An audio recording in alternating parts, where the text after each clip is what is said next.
میرا شوہر بڑی مشکل سے گوشت لاتا۔ جب میں پکانے لگتی تو میری دیورانی چپکے سے ہانڈی میں سے ساری بوٹیاں نکال کر اپنے بچوں کو کھلا دیتی۔ پھر جب میں اپنے شوہر کے سامنے کھانا رکھتی تو ہانڈی میں صرف شوربہ بچتا۔ میرے شوہر کے سامنے دیورانی معصوم بنتے ہوئے کہتی، بھابی تو پہلے ہی بوٹیاں نکال کر کھا جاتی ہیں، آپ کے لیے صرف شوربہ بچتا ہے۔ میرا شوہر غصے سے مجھے دیکھتا مگر میں خاموش رہتی کیونکہ میرے پاس کوئی ثبوت نہیں تھا۔ ایک دن میں نے سوچ لیا کہ اب سچ سامنے لا کر رہوں گی۔ اگلے دن جب گوشت پکا تو میں نے چپکے سے کچن میں اپنا موبائل ریکارڈنگ۔ آج جب زاہد دفتر سے لوٹے تو ہمیشہ کی طرح ان کے چہرے پر تھکن کی کوئی لکیر نہیں تھی، بلکہ وہ صحن میں قدم رکھتے ہی مسکرا دیے۔ میں کچن سے ہاتھ پہنچتی ہوئی باہر آئی تو انہوں نے چپکے سے اپنا سیدھا ہاتھ پیچھے کر لیا اور بولے، سائمہ ذرا آنکھیں بند کرو۔ میں نے ہنستے ہوئے اپنی دونوں ہتھیلیوں سے چہرہ چھپا لیا اور جیسے ہی ہاتھ ہٹائے تو زاہد نے چنبیلی کے مہکتے ہوئے گجرے میری دونوں کلائیوں میں پہنا دیے۔ چنبیلی کی بھینی بھینی خوشبو پورے صحن میں پھیل گئی۔ زاہد نے میری کلائیوں کو تھام کر کہا اور بولے، سائمہ تمہارے ہاتھوں میں یہ گجرے کتنے جچتے ہیں، اور سنو آج ایک اور خوشخبری ہے، دفتر سے چھوٹا سا بونس ملا ہے، یہ لو پیسے اور کل ہی بازار جا کر وہ زرد رنگ کا سوٹ خرید لو جو تمہیں اس دن دکان پر پسند آیا تھا۔ میں نے ان کے ہاتھ سے پیسے لیے اور گجروں کو اپنی ناک کے قریب لا کر گہرا سانس لیا۔ میرے دل میں زاہد کے لیے دعا ابھری کہ اللہ میرے میاں کی کمائی میں برکت دے۔ ہم دونوں کمرے میں بیٹھے ہنس ہنس کر باتیں کر رہے تھے کہ اسی دوران صحن میں کسی کے چلنے کی آواز آئی۔ میں نے مڑ کر دیکھا تو نمرا کچن کی طرف جانے کے بہانے ہمارے کمرے کے کھلے دروازے کے پاس سے گزری۔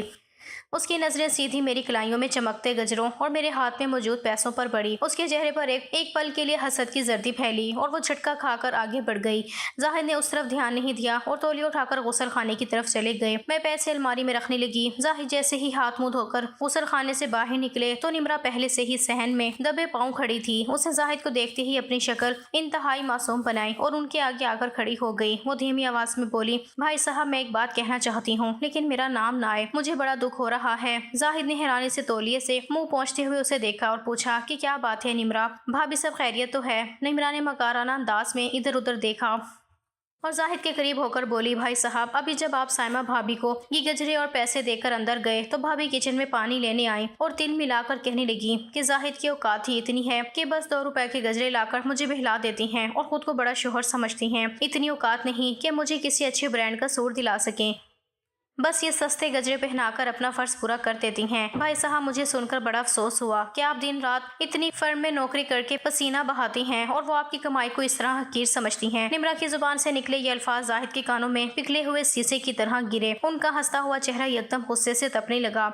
انہوں نے نمرا کو کچھ جواب نہیں دیا اور تیز تیز قدم اٹھاتے ہوئے سیدھے کمرے کے اندر آئے۔ میں اس وقت الماری کا دروازہ بند کر ہی رہی تھی اور یہ سب بھی سن چکی تھی۔ زاہد نے کمرے کا دروازہ اتنے زور سے بند کیا کہ اس کی دھک سے میں اچھل پڑی۔ میں نے گھبرا کر ان کی طرف دیکھا تو ان کی آنکھوں میں محبت کی جگہ شدید نفرت اور غصہ ابل رہا تھا۔ زاہد نے میرے دایاں ہاتھ جھٹکے سے پکڑا اور میری کلائی پر موجود چنبیلی کے گجرے کو اتنی بے دردی سے نوچا کہ گجرے کا دھاگا ٹوٹ گیا اور چنبیلی کی سفید پتیاں فرش پر بکھر گئیں۔ ان کے ناخن کی نوک میری جلد پر لگی تو میرے منہ سے چیخ نکل گئی، زاہد یہ کیا کر رہے ہیں آپ؟ ڈر سے میری آنکھوں میں آنسو آ گئے، لیکن زاہد نے وہ ٹوٹے ہوئے گجرے فرش سے اٹھائے اور کھڑکی کھول کر پوری طاقت سے باہر گلی میں پھینک دیے۔ وہ مجھ پر چلاتے ہوئے بولے، سائمہ اگر تمہیں میری کمائی اتنی ہی حقیر لگتی ہے اور میرے لائے ہوئے گجرے 2 روپے کے لگتے ہیں تو تمہیں یہ ڈھونگ جانے کی کوئی ضرورت نہیں ہے۔ میں ایک چھوٹی سی فرم میں نوکری کرتا ہوں، میری اتنی ہی اوقات ہے۔ اگر تمہیں برانڈڈ سوٹ اور لاکھوں روپے چاہیے تو تم غلط گھر میں آ گئی ہو۔ میں اپنی طرف سے تمہیں خوش رکھنے کی پوری کوشش کرتا ہوں اور تم پیٹھ پیچھے میری اوقات کا مذاق اڑاتی ہو۔ میں زاہد کے یہ الفاظ سن کر دیوار کے ساتھ لگ گئی۔ میرا پورا وجود کانپنے لگا۔ میری سمجھ میں نہیں آ رہا تھا کہ جو انسان ابھی 2 منٹ پہلے مجھ پر جان چھڑک رہا تھا وہ اچانک کسی کی بات پر ایسی باتیں کیوں کر رہا ہے۔ میں نے روتے ہوئے آگے بڑھ کر زاہد کا ہاتھ پکڑنے کی کوشش کی اور بولی کہ بھابی جھوٹ کہہ رہی تھی، میں نے تو کبھی خواب میں بھی ایسی بات نہیں سوچی، میں تو آپ کی اس نوکری اور اس کمائی میں بہت خوش ہوں۔ لیکن زاہد نے میرا ہاتھ جھٹک دیا اور بستر کی طرف مڑتے ہوئے بولے، اب معصوم بنے کر ڈرامہ مت کرو، مجھے سب پتہ چل چکا ہے کہ تم میری پیٹھ پیچھے کیا کہتی پھرتی ہو، تمہاری منافقت نے میرا دل توڑ دیا ہے، آج کے بعد مجھ سے کسی چیز کی فرمائش مت کرنا۔ زاہد غصے میں بستر پر لیٹ گئے اور انہوں نے میری طرف پیٹ کر لی اور میں وہیں بستر کے بیٹھ کر رات بھر روتی رہی اور فرش پر بکھری ہوئی چنبیلی کے پتیوں کو دیکھ کر اپنے نصیب پر آنسو بہاتی رہی۔ میں جانتی تھی یہ سب نمرا کی کارستانی ہے، اس کا شوہر تو دبئی بیٹھ کر صرف پیسے بھیجتا تھا، وہ خود تو اکیلی ہے، لیکن ہماری اس ہنستی کھیلتی زندگی کو دیکھ کر اس کا حسد جاگ اٹھا تھا۔ وہ ہمارے گھر میں منہ مارتی پھرتی تھی اور زاہد چونکہ کانوں کے کچے تھے اس سے وہ نمرا کے اس مکارانہ جال میں پھنس گئے تھے۔ اگلی صبح جب سورج نکلا تو زاہد کا موڈ ویسا ہی تلخ تھا، انہوں نے میری طرف دیکھا تک نہیں اور ناشتے کیے بغیر ہی باہر چلے گئے۔ میں بھاری دل کے ساتھ کچن میں آئی اور برتن دھونے لگی۔ میری آنکھوں سے مسلسل آنسو بہہ رہے تھے کہ اچانک کچن کے دروازے پر آواز آئی۔ میں نے گردن گھما کر دیکھا تو نمرا دروازے سے ٹیک لگائے کھڑی تھی۔ اس کے چہرے پر ایک زہریلی اور فاتحانہ مسکراہٹ تھی۔ وہ اپنی انگلی میں سونے کی انگوٹھی گھماتے ہوئے طنزیہ لہجے میں بولی، ہائے بھابھی، رات کو کمرے سے بڑی آوازیں آ رہی تھیں۔ بھائی صاحب بہت غصے میں لگ رہے تھے۔ میں نے تو پہلے ہی کہا تھا کہ مردوں کا مزاج بڑا تیز ہوتا ہے، ذرا سنبھل کر رہا کریں۔ میں نے نم آنکھوں سے نمرا کی حاسدانہ آنکھوں میں جھانکا جہاں میرے لیے صرف زہر تھا۔ میں نے کوئی جواب نہیں دیا اور دوبارہ برتن دھونے لگی، کیونکہ میرے پاس اس وقت کوئی ثبوت نہیں تھا جس سے میں زاہد کے سامنے خود کو سچا ثابت کر سکتی۔ یہ ہمارے رشتے میں آنے والی پہلی دراڑ تھی اور مجھے اندازہ ہو گیا تھا کہ نمرا اب خاموش نہیں بیٹھے گی، بلکہ وہ مجھے زاہد کی نظروں میں مکمل طور پر بدنام کر کے مزید گہرے وار کرے گی۔ صبح کا سورج ڈھل چکا تھا اور دوپہر کی تپش اب شام کے سائے میں بدل رہی تھی۔ زاہد کے دفتر سے لوٹنے کا وقت بہت قریب آ رہا تھا اور میرا دل صبح کی تلخی کو بھلا کر ایک بار پھر ان کی پسند کی چائے بنانے کی تیاری میں لگ گیا تھا۔ میں نے کچن میں جا کر ساس پین چولہے پر رکھا، پانی ابلا تو اس میں پتی اور 2 ہری الائچیاں کوٹ کر ڈال دیں۔ الائچی کی خوشبو جیسے ہی کچن میں مہکی تو میرے اداس دل کو تھوڑی تسلی ملی کہ زاہد جب یہ چائے پئیں گے تو ان کا غصہ ضرور کم ہو جائے گا۔ میں نے دودھ ڈال کر چائے کو اچھی طرح پکایا اور اسے خوبصورت کپ میں چھان کر ٹرے میں رکھ دیا۔ ابھی میں بسکٹ نکالنے کے لیے الماری کی طرف مڑی ہی تھی کہ صحن سے نمرا کے بچوں کی رونے کی آواز آئی۔ میں جلدی سے کچن سے باہر نکل کر صحن میں گئی تو دیکھا نمرا کا چھوٹا بیٹا فرش پر گرا ہوا تھا۔ میں نے اسے پیار سے اٹھایا، اس کے کپڑے جھاڑے اور اسے چپ کرانے لگی۔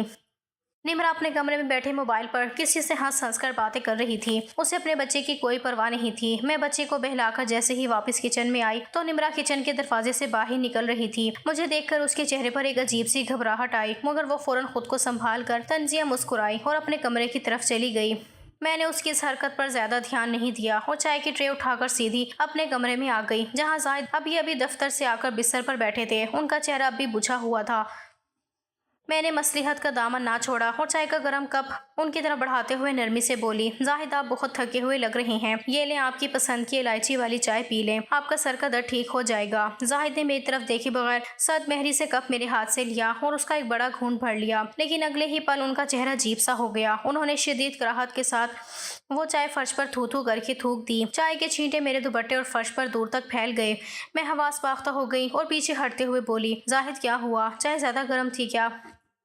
زاہد نے غصے سے تل ملا کر چائے کا کپ میز پر اتنے زور سے پٹخا کہ کپ کے 2 ٹکڑے ہو گئے اور گرم چائے پوری میز پر بہنے لگی۔ وہ بستر سے کھڑے ہو گئے اور ان کی آنکھیں غصے سے لال ہو گئیں۔ وہ چلاتے ہوئے بولے، سائمہ کیا تم مجھے مارنا چاہتی ہو یا یہ کل رات کا بدلہ لے رہی ہو؟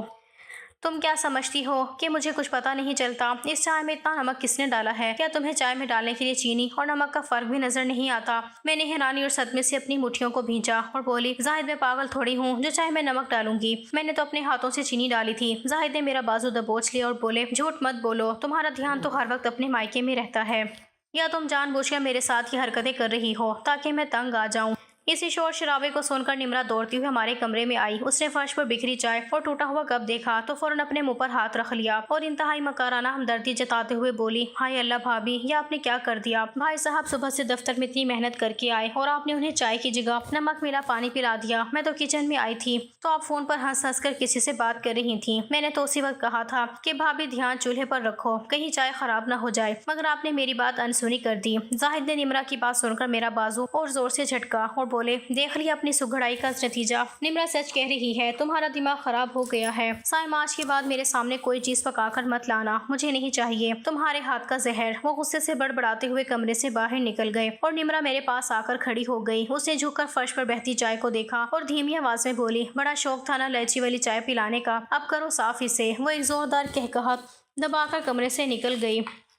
میرے پاؤں تلے سے زمین نکل گئی تھی۔ اب مجھے سمجھ آیا کہ جب میں بچے کو اٹھانے باہر گئی تھی تو نمرا کچن میں کیا کر رہی تھی۔ اس نے میری بنائی ہوئی چائے میں نمک ملا دیا تھا تاکہ زاہد مجھ سے اور زیادہ نفرت کرنے لگے۔ میں فرش پر بیٹھ کر اس چائے کو صاف کرنے لگی اور میرے آنسو چائے کے پانی میں مل کر مٹتے رہے۔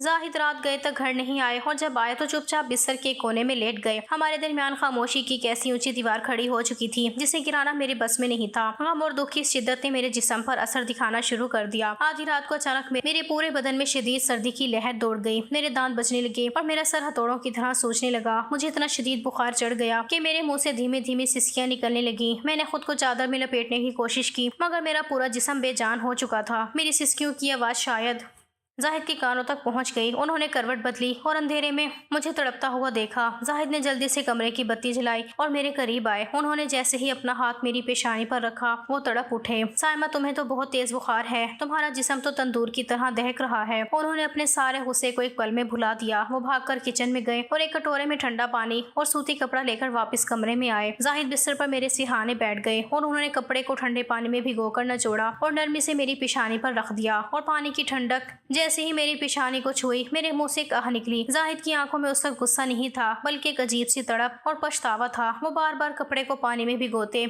اور میرے سر پر پٹیاں رکھتے رہے۔ پھر وہ دھیمی آواز میں بولے، سائمہ تم اپنا خیال کیوں نہیں رکھتی؟ میں غصہ ضرور کرتا ہوں پر تمہاری یہ حالت مجھ سے دیکھی نہیں جاتی، تم کیوں اتنی لاپرواہ ہو جاتی ہو؟ میں نے سوجی ہوئی آنکھوں سے زاہد کے چہرے کو دیکھا۔ ان کے ہاتھوں کا لمس اور ان کی یہ پرواہ بتا رہی تھی کہ ان کے دل میں میرے لیے محبت اب بھی زندہ ہے، بس نمرا کے جھوٹ نے ان کی عقل پر پردہ ڈال دیا تھا۔ زاہد رات بھر جاگتے رہے اور میرے سر پر پٹیاں رکھتے رہے، یہاں تک کہ صبح کے 4 بجے میرا بخار کچھ کم ہوا اور مجھے ہلکی سی نیند آنے لگی۔ زاہد میرے پاس ہی بستر سے ٹیک لگائے بیٹھے رہے۔ ان کا یہ روپ دیکھ کر میرے دل کو امید ملی کہ نمرا چاہے جتنی بھی چالیں چل لے، وہ زاہد کے دل سے میری محبت ختم نہیں کر پائے گی۔ لیکن مجھے یہ نہیں معلوم تھا کہ نمرا صبح ہوتے ہی اس محبت کو بھی حسد کی آنکھ میں جھونکنے کے لیے تیار کھڑی ہے۔ کچھ دنوں سے ہم نے گوشت نہیں پکایا تھا کہ وہ بوٹیاں چرا پاتی، اس لیے ایسی حرکتوں پر اتر آئی تھی۔ اگلی صبح جب میری آنکھ کھلی تو بخار ٹوٹ چکا تھا مگر جسم میں شدید نقاہت تھی۔ زاہد بستر کے کنارے بیٹھے تھکن سے چور اپنی آنکھیں مل رہے تھے۔ انہوں نے مجھے جاگتا دیکھ کر ایک گہرا سانس لیا اور الماری کی طرف بڑھے۔ وہاں سے انہوں نے اپنے پینٹ کی جیب سے 20,000 روپے نکالے اور میرے ہاتھ میں رکھتے ہوئے دھیمی آواز میں بولے، یہ مہینے کے راشن اور تمہاری دوا کے پیسے ہیں،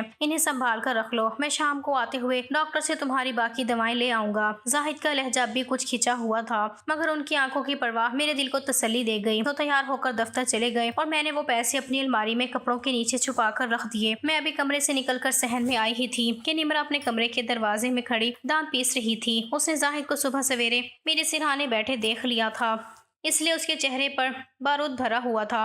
وہ میرے قریب آئی اور زہریلی مسکراہٹ کے ساتھ بولی، کیوں بھابھی، رات بھر میاں سے خوب خدمت کروائی ہے، اب بخار اترا یا بھی کچھ کسر باقی ہے؟ میں نے اس کی بات کا کوئی جواب نہیں دیا اور خاموشی سے کچن کی طرف بڑھ گئی۔ دوپہر کو نمرا نے اپنے بچوں کو سلا دیا اور خود گلی میں کسی ہمسائے کے گھر چلی گئی۔ اب پورا گھر خالی تھا اور میں کچن میں رات کے لیے دال چن رہی تھی۔ اسی دوران مجھے اپنے کمرے کی طرف سے کسی کے چلنے کی ہلکی سی آہٹ آئی۔ میں نے کچن کی کھڑکی سے جھانک کر دیکھا تو نمرا چور نظروں سے ادھر ادھر دیکھتی ہوئی میرے کمرے سے باہر نکل رہی تھی اور اس کا ہاتھ اس کے دوپٹے کے پلو میں کچھ چھپا رہا تھا۔ میرے دل میں یکدم دھڑکا سا لگا۔ میں دال کی تھالی وہیں چھوڑ کر بھاگتی ہوئی اپنے کمرے میں آئی اور الماری کا تالا کھولا۔ کپڑوں کو اوپر نیچے کیا تو میرے پاؤں تلے سے زمین نکل گئی۔ زاہد کے دیے ہوئے 20,000 روپے وہاں موجود نہیں تھے۔ میرے ہاتھ پاؤں ٹھنڈے ہو گئے۔ میں نے پوری الماری چھان ماری، تکیوں کے نیچے دیکھا مگر پیسے غائب تھے۔ میں بدحواس ہو کر صحن میں آئی تو نمرا گلی سے واپس آ چکی تھی اور بڑے اطمینان سے صحن میں جھاڑو لگا رہی تھی۔ میں نے کانپتی آواز میں اس سے پوچھا، نمرا تم ابھی میرے کمرے میں گئی تھی، میرے پیسے کہاں ہیں جو زاہد صبح دے کر گئے تھے؟ نمرا نے جھاڑو وہیں پٹکا اور اپنے دونوں ہاتھ کمر پر رکھ کر چلانے لگی، ہائے اللہ بھابھی، یہ آپ مجھ پر چوری کا الزام لگا رہی ہیں؟ میرے میاں دبئی سے مجھے لاکھوں روپے بھیجتا ہے، مجھے آپ کے ان 2 ٹکیوں کے پیسوں کی کیا ضرورت ہے؟ خود پیسے کہیں گرا دیے ہوں گے یا اپنے مائکے والوں کو دے دیے ہوں گے اور میرا نام لگا رہی ہیں۔ ابھی بھائی صاحب کو آنے دیں، میں سب سچ بتاؤں گی۔ شام کو جیسے ہی زاہد نے گھر میں قدم رکھا، نمرا نے صحن میں ہی ان کا راستہ روک لیا اور رونا کا ڈرامہ کرتے ہوئے بولی، بھائی صاحب ذرا اپنی بیگم سے پوچھیں کہ صبح جو پیسے آپ نے انہیں دیے تھے وہ کہاں اڑا دیے؟ اب مجھ پر چوری کا الزام لگا رہی ہیں۔ ان کی سہیلی بھی آئی تھی، کیا پتا سارے پیسے اسے دے دیے ہوں۔ زاہد کا چہرہ غصے سے یکدم تن گیا۔ وہ غسل خانے جانے کی بجائے سیدھا کمرے میں آئے جہاں میں بیڈ پر بیٹھی رو رہی تھی۔ انہوں نے الماری کا کھلا ہوا پٹ دیکھا اور مجھ پر شیر کی طرح گرجے، سائمہ کہاں ہے وہ پیسے جو میں نے اپنی خون پسینے کی کمائی سے تمہیں دیے تھے؟ میں نے روتے ہوئے ان کے ہاتھ جوڑے اور بولی، زاہد خدا کی قسم میں نے پیسے الماری میں ہی رکھے تھے، نمرا میرے کمرے میں گئی تھی، اس نے نکالے ہیں۔ زاہد نے غصے میں میز پر پڑا ہوا پانی کا جگ اٹھا کر فرش پر دے مارا جس کے شیشے پورے کمرے میں بکھر گئے۔ وہ چلاتے ہوئے بولے، بس کرو سائمہ، اپنی زبان کو لگام دو، میرا بھائی باہر کما رہا ہے، اسے تمہارے پیسوں کی کوئی ضرورت نہیں ہے، تم اپنی غلطی چھپانے کے لیے اس پر الزام لگا رہی ہو۔ مجھے نمرا بھابھی نے پہلے ہی بتایا تھا کہ تمہاری سہیلی کل یہاں چکر لگا رہی تھی، تم نے وہ پیسے اپنے مائکے بھجوائے ہیں اور اب یہاں چوری کا ڈرامہ کر رہی ہو۔ تم جیسی عورت پر اعتبار کرنا ہی میری زندگی کی سب سے بڑی غلطی تھی۔ زاہد کا یہ جملہ میرے دل پر خنجر کی طرح لگا۔ میں نے سچ مچ اپنی زبان بند کر لی کیونکہ میں جانتی تھی کہ اس وقت نمرا کا جھوٹ زاہد کی عقل پر حاوی ہو چکا تھا۔ زاہد نے اس رات مجھ سے کوئی بات نہیں کی اور اگلے کئی دنوں تک ان کا یہی رویہ رہا۔ وہ صبح خاموشی سے اٹھتے، دفتر چلے جاتے اور رات کو دیر سے آ کر چپ چاپ سو جاتے۔ انہوں نے مجھ سے خرچے کے پیسے دینا بھی بند کر دیے اور گھر کا راشن خود لا کر کچن میں رکھ دیتے، جیسے انہیں مجھ پر رتی برابر بھی بھروسہ نہ رہا ہو۔ نمرا پورے گھر میں ملکہ بنی پھرتی تھی، کیونکہ اس نے زاہد کی نظروں میں مجھے ایک چور اور جھوٹی عورت ثابت کر دیا تھا۔ میں دن بھر کچن کے کام کرتی اور رات کو تنہائی میں روتی، لیکن قدرت میری خاموشی کا تماشا دیکھ رہی تھی، اور وہ وقت قریب آ رہا تھا جہاں نمرا کی لالچ اسے ایک ایسے گڑھے میں گرانے والی تھی جہاں سے وہ کبھی نکل نہیں پائے گی۔ کئی دن اسی سکوت میں گزر گئے۔ زاہد کا رویہ میرے ساتھ بالکل برف جیسا سرد ہو چکا تھا۔ وہ گھر آتے ضرور تھے، مگر ان کی نظریں مجھ سے کتراتی تھیں جیسے میں کوئی مجرم ہوں۔ نمرا اس دوری پر اندر ہی اندر نہال تھی، اور اس کا غرور اب اس کے چہرے سے جھلکنے لگا تھا۔ ایک شام زاہد جب دفتر سے لوٹے تو ان کے ہاتھ میں کالے رنگ کا ایک لفافہ تھا۔ انہوں نے وہ لفافہ کچن کی سلیب پر رکھا اور بجھے ہوئے لہجے میں بولے، سائمہ، دفتر میں اوور ٹائم کے پیسے ملے تھے تو بہت دنوں بعد یہ گوشت لایا ہوں، اسے اچھے سے پکا لو۔ میں نے لفافہ کھول کر دیکھا تو اس میں صاف ستھرا تازہ گوشت تھا۔ زاہد کو گوشت کا سالن بے حد پسند تھا، مگر معاشی تنگی اور پھر ان پیسوں کے جھگڑے کے بعد گھر میں جیسے اچھے کھانے کا رواج ہی ختم ہو گیا تھا۔ میں نے سوچا کہ چلو اسی بہانے زاہد کا دل کچھ نرم ہو جائے گا۔ میں نے دل و جان سے مسالے تیار کیے، پیاز براؤن کی اور گوشت کو ہانڈی میں ڈال کر اچھے سے بھوننے لگی۔ کچن سے ابلتی ہوئی خوشبو پورے گھر میں پھیلنے لگی۔ نمرا اپنے کمرے سے نکل کر صحن میں آئی اور کچن کے دروازے سے جھانک کر ہانڈی کو دیکھا۔ اس کی رال ٹپک رہی تھی۔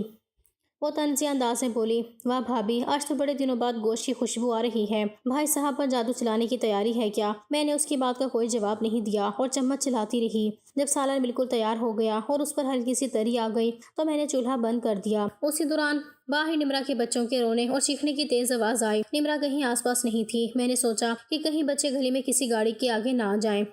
میں ہانڈی پر ڈھکن رکھ کر تیز قدموں سے گلی کی طرف بھاگی اور یہ بھول گئی کہ وہ ہمیشہ کی طرح بوٹیاں چرانا چاہتی ہے۔ باہر نمرا کے دونوں بچے ایک دوسرے سے مٹی اڑا کر لڑ رہے تھے۔ میں نے ان کو الگ کیا، ان کے ہاتھ منہ صاف کیے اور انہیں سمجھا بجھا کر واپس گھر کے اندر لائی۔ اس سارے کام میں مجھے مشکل سے 7 یا 8 منٹ لگے ہوں گے۔ میں جیسے ہی صحن سے گزر کر دوبارہ کچن میں آئی تو نمرا کچن کے پچھلے دروازے سے نکل کر اپنے کمرے کی طرف بھاگ رہی تھی۔ اس کے ہاتھ میں ایک بڑا کٹورا تھا اور اس کے چہرے پر ایک عجیب سی بوکھلاہٹ تھی۔ میرے دل میں زور سے دھڑکا ہوا۔ میں نے لپک کر چولہے پر رکھی ہانڈی کا ڈھکن اٹھایا۔ سالن کی رنگت بدلی ہوئی تھی۔ میں نے سالن کے اندر چمچ چلایا تو میرے ہاتھ کانپنے لگے۔ ہانڈی کے اندر گوشت کا ایک ٹکڑا بھی موجود نہیں تھا۔ نمرا نے ان چند منٹوں میں ہانڈی کی ساری بوٹیاں نکال لی تھیں۔ رات کو جب کھانے کا وقت ہوا تو زاہد دسترخوان پر آ کر بیٹھ گئے۔ میں نے کانپتے ہاتھوں سے ہانڈی ان کے سامنے رکھی اور ڈونگے میں سالن نکالا۔ ڈونگے میں صرف پانی جیسے شوربہ گرا، جس میں بوٹی کا نام و نشان نہیں تھا۔ زاہد نے چمچ سے شوربے کو ہلایا اور ان کا چہرہ غصے سے یکدم تن گیا۔ انہوں نے چمچ میز پر پٹخا اور بولے، سائمہ، یہ کیا مذاق ہے؟ میں اتنی مشکل سے گوشت لایا تھا اور تم نے میرے سامنے صرف یہ پانی لا کر رکھ دیا ہے۔ بوٹیاں کہاں گئیں؟ میں ابھی منہ کھولنے ہی والی تھی کہ نمرا اپنے بچوں کو لے کر دسترخوان کے پاس آ کر بیٹھ گئی۔ اس نے انتہائی معصوم شکل بنائی، اپنے بچوں کے منہ پہنچے اور زاہد کی طرف دیکھ کر مکارانہ انداز میں بولی، ہائے بھائی صاحب، آپ سائمہ بھابھی سے کیا پوچھ رہے ہیں؟ بھابھی تو کب کی کچن میں کھڑی ہو کر ساری بوٹیاں نکال کر کھا چکی ہیں۔ میں نے خود انہیں دیکھا تھا، وہ چن چن کر بوٹیاں کھا رہی تھیں اور کہہ رہی تھیں کہ زاہد کے لیے تو صرف شوربہ ہی بہت ہے، بھائی صاحب آپ کے لیے تو گھر میں صرف شوربہ ہی بچتا ہے۔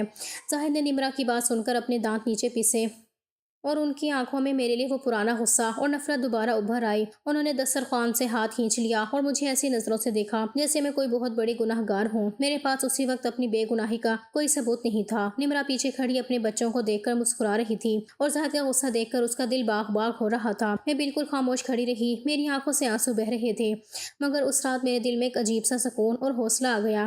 میں نے اپنے آنسو پونچھے اور دل میں عہد کر لیا کہ اب بہت ہو گیا، اب صبر کا پیمانہ لبریز ہو چکا ہے۔ کل میں اس عورت کا اصلی چہرہ زاہد کے سامنے لا کر رہوں گی، چاہے مجھے کچھ بھی کرنا پڑے۔ زاہد غصے میں بھوکے ہی کمرے میں جا کر لیٹ گئے اور میں کچن میں جا کر اگلی صبح کے اس جال کی تیاری کرنے لگی جو نمرا کو ہمیشہ کے لیے بے نقاب کرنے والا تھا۔ اگلی صبح زاہد رات کے بھوکے تھے، اس لیے ان کا چہرہ زرد ہو رہا تھا۔ وہ خاموشی سے جوتے پہن رہے تھے کہ میں نے ہمت کر کے ان کا راستہ روکا اور سیدھے لہجے میں بولی، زاہد، آج آتے ہوئے اب دوبارہ گوشت لے کر آئیں، میں آج پھر پکاؤں گی۔ زاہد نے مجھے گھور کر دیکھا اور طنز سے بولے، کیوں سائمہ، کل کا شوربہ کم پڑ گیا تھا جو آج پھر بوٹیاں اڑانے کا ارادہ ہے؟ میں نے ان کی تلخی کو برداشت کیا اور ان کی آنکھوں میں آنکھیں ڈال کر بولی، آپ بس گوشت لا کر دیں، سچ اور جھوٹ کا فیصلہ آج رات اسی دسترخوان پر ہو جائے گا۔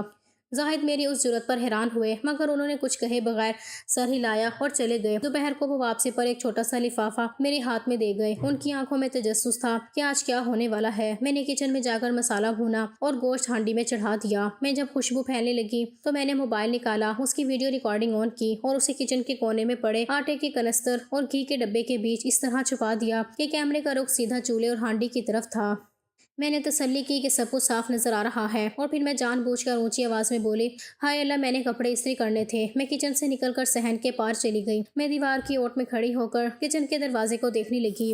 ابھی 3 منٹ ہی گزرے تھے کہ نمرا چور پاؤں چلتی ہوئی ادھر ادھر دیکھ کر کچن میں گھس گئی۔ میں نے اپنی سانسیں روک لی۔ کچن کے اندر لگی ویڈیو میں سب کچھ قید ہو رہا تھا۔ نمرا نے ہانڈی کا ڈھکن اٹھایا اور گرم سالن میں سے چمچ مار مار کر بوٹیاں نکالنے لگی۔ وہ بوٹیاں پلیٹ میں رکھتے ہوئے اپنے آپ سے بڑبڑائی اور ہنسی کہ سائمہ سگڑ بنتی ہے، آج زاہد بھائی اس کا وہ حشر کریں گے کہ یہ مائکے کا راستہ دیکھے گی۔ اس کے جانے کے بعد میں کچن میں واپس آئی، موبائل اٹھایا اور ویڈیو بند کر کے اسے اپنے پاس محفوظ کر لیا۔ میرا دل زور زور سے دھڑک رہا تھا، مگر آج میری آنکھوں میں آنسو نہیں بلکہ ایک فاتحانہ چمک تھی۔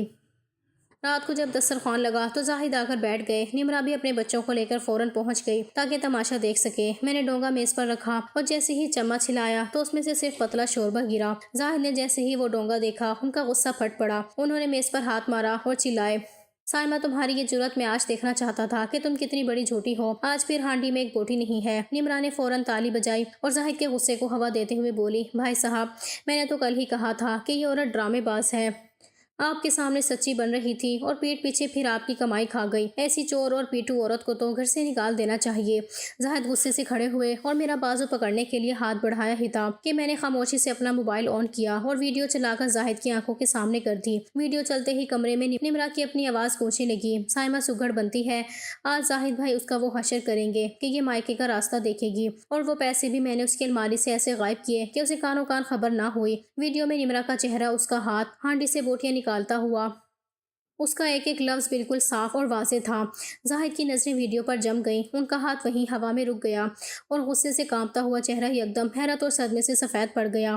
نمرا نے جیسے ہی موبائل میں اپنی آواز اور اپنی چوری دیکھی، اس کے پیروں تلے سے زمین نکل گئی، اس کا رنگ سیاہ پڑ گیا اور وہ ہکلانے لگی، بھائی صاحب، یہ جھوٹ ہے، یہ سائمہ نے کوئی جادو کیا ہے۔ زاہد نے نمرا کی طرف دیکھا، ان کی آنکھوں میں اس وقت خون اترا ہوا تھا۔ وہ نمرا پہ چلاتے ہوئے بولے، بند کرو اپنا یہ گندا منہ، نمرا بھابھی شرم کرو، تم پردیس میں بیٹھے میرے بھائی کی کمائی پر یہاں عیش کر رہی ہو اور میرے گھر کا سکون تم نے برباد کر دیا۔ تم نے میری بیوی کو چور بنایا، تم نے میری محبت کو شک میں بدلا، تم اتنی گھٹیا اور لالچی عورت ہو۔ زاہد کا غصہ اس وقت آخری حدوں کو چھو رہا تھا۔ نمرا شرمندگی اور ذلت کے مارے فرش کو دیکھنے لگی۔ اس کی وہ ساری مکارانہ معصومیت اور غرور ایک پل میں خاک میں مل گیا تھا۔ وہ چوروں کی طرح سر جھکائے کھڑی تھی۔ زاہد نے غصے میں اپنی جیب سے موبائل نکالا اور اپنے بڑے بھائی ساجد کو، جو دبئی میں تھے، کال ملا دی۔ فون جیسے ہی اٹھا، زاہد نے سلام دعا کے بغیر ہی کانپتی آواز میں بولنا شروع کیا، ساجد بھائی، میں اپنی عزت کی وجہ سے آج تک خاموش تھا، لیکن آج آپ کی بیوی نے حد پار کر دی ہے۔ آپ وہاں دن رات پسینہ بہا کر اسے لاکھوں روپے بھیجتے ہیں، لیکن اس کی نیت اتنی کھوٹی ہے کہ یہ میری کچن سے بوٹیاں تک چوری کرتی ہے، اور میری الماری سے 20,000 روپے بھی اس نے چوری کیے اور نام میری معصوم بیوی پر لگا دیا۔ بھائی، اس عورت نے میرے ہنستے کھیلتے گھر میں زہر گھول دیا ہے، میری بیوی کو چور اور جھوٹا ثابت کر کے ہمارے درمیان طلاق کی نوبت لا کھڑی کی تھی۔ آج میں نے اسے رنگے ہاتھوں پکڑا ہے۔ ساجد بھائی، خدا کے لیے اپنی اس بیوی کو سنبھالے، ورنہ میں اسے آج ہی اس گھر سے دھکے دے کر باہر نکال دوں گا۔ فون کی دوسری طرف ساجد بھائی زاہد کی یہ باتیں سن کر شوق میں رہ گئے۔ انہوں نے فون پر ہی نمرا کو شدید جھاڑ پلائے اور زاہد سے کہا کہ نمرا کے ہاتھ میں فون دو۔ زاہد نے فون اسپیکر پر کر کے نمرا کے آگے کیا تو ساجد بھائی فون پر بری طرح چمکے۔ نمرا، تم نے میری ناک کٹوا دی، شرم سے میرا سر جھکا دیا، تو میرے بھائی کے گھر میں چوریاں کرتی ہو اور میاں بیوی میں جھگڑے کرواتی ہو۔ میں تمہارا سارا خرچہ بند کر رہا ہوں اور کل ہی تمہیں تمہارے مائکے بھیج رہا ہوں، اب تم وہیں بیٹھ کر سڑنا۔ نمرا روتے ہوئے اپنے شوہر کے آگے منتیں کرنے لگی، ساجد، خدا کے لیے مجھے معاف کر دیں، مجھ سے غلطی ہو گئی۔ مگر ساجد بھائی نے غصے میں فون کاٹ دیا۔ نمرا پورے گھر کے سامنے ذلیل و خوار ہو چکی تھی۔ نمرا کے جانے کے بعد زاہد روتے ہوئے بولے، سائمہ، مجھے معاف کر دو، میں کتنا اندھا ہو گیا تھا کہ اس مکار عورت کی باتوں میں آ کر اپنی اتنی مخلص اور صابر بیوی پر شک کرتا رہا، میں نے تمہارا دل دکھایا، سائمہ مجھے معاف کر دو۔ میں نے زاہد کے ہاتھ پر ہاتھ رکھا اور انہیں اٹھایا۔ میری عزت نفس آج پورے گھر کے سامنے بحال ہو چکی تھی اور نمرا کا حسد اور لالچ اسے اسی گڑھے میں گرا چکا تھا جو اسے میرے لیے کھودا تھا۔ اب ہمارے درمیان شک کی کوئی دیوار نہیں تھی اور ہماری محبت پہلے سے بھی زیادہ مضبوط ہو چکی تھی۔